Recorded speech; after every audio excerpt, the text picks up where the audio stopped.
All right, the Yankees, third place in the American League East. Again, I when I first did this, my first pass with them was actually in fourth place until I really examined the lineups of Boston and New York. I had it over the last couple of weeks. I had it stretched out a little bit. I have you'll see my prediction in a couple seconds, but New York's New York. You're gonna get some injuries. It seems like every year they have major injuries. Something weird happens in that town. Brian Cashman's going to be on the hot seat for sure. Aaron Boone's on the hot seat. I love Booney. But, it's New York. And if you finish third this year, you're gone. You're gone. So, yeah, New York's New York. Let's take a look at their lineup. It is a really good lineup. Picking up Josh Donaldson was a great pickup. Picking up Connor Falefa is a good pickup as well. So we'll see. Joey Gallo. A lot of people are expecting Joey Gallo to have a really great year in New York. We'll see. Stanton healthy. They have to stay healthy. Judge and Stanton. Stanton particularly has to stay healthy. Rizzo. Again, I love Rizzo, being a Cubs guy. I was really hoping they'd bring him back. I was really upset with that. But business-wise, I totally understand it. I hope he continues to play well. I hope he's starting to be at the downside of his career. Hopefully playing in New York gives him some energy, staying there. He chose to stay there this year. So we'll see. Aaron Hicks, great center fielder. They've had some young players in the mix in the last few years. And now if you look at this lineup, it's not that young a lineup anymore. You have some older guys in there. Joey Gallo's been around for a little while now. And Josh Donaldson's been around. Stanton, Judge is still young. Rizzo's been around for a while, even Aaron Hicks. Thanks, Shawno. See you soon. You'll have to come on maybe when we do the National League West with your Padres. I have a lot to say about them. Thanks for watching, bud. So this is still a solid lineup. I think the biggest, move, detraction was Gary Sanchez. He was dead weight. He just, he had some numbers, but him to move on, he'll send him to the Twins. I think it's, that's better off for you guys. Again, I know I have a lot of New York Yankee friends, New York Yankee fan friends. And I think, a lot of people have them number 2 in this division. A lot of people seeing, I'll wait. I'll save that comment. I have them. I think, you'll see. You'll see here in a second. Let's just go to their pitching real quick.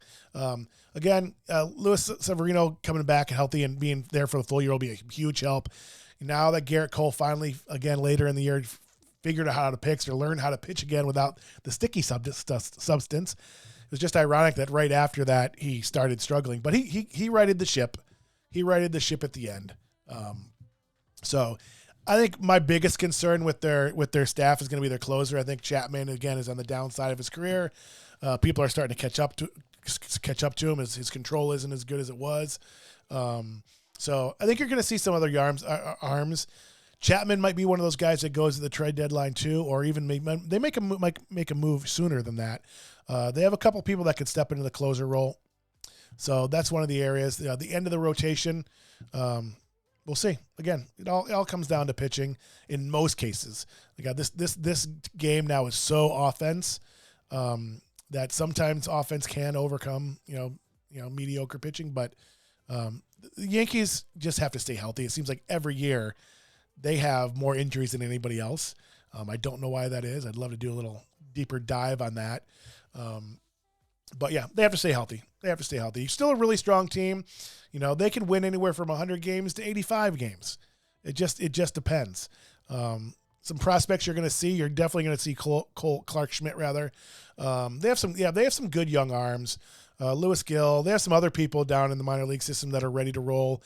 Their number 1 prospect is Anthony Volpe, shortstop. He's not quite ready. They have a couple infielder like Peraza and Cabrera. Both gives them some flexibility in the infield. So if we go back there real quick and just look at their lineup, Gabriel Torres, fan favorite. People love him, but not necessarily the strongest. Who knows if Josh Donaldson's going to stay healthy. So you have some flexibility there with some of these young guys, some of their top prospects ready to roll. So, you're definitely going to see some of these arms. I can't imagine that whole staff's going to stay healthy. Like it always seems to be the case.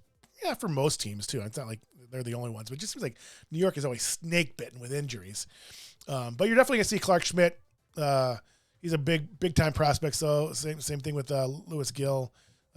Yeah, their farm system again, number 10, kind of like with Boston. You can kind of flip flop those. I think New York kind of doing a deeper dive in their farm system. I think they have more major league ready talent that they could at least try some things. It gives them some flexibility, more so than Boston. And that's one of the reasons I pole vaulted them above Boston initially, was I thought they had more flexibility in their roster, which I think, injuries, you always got to factor in that when you're going through a season. You're never going to stay completely healthy.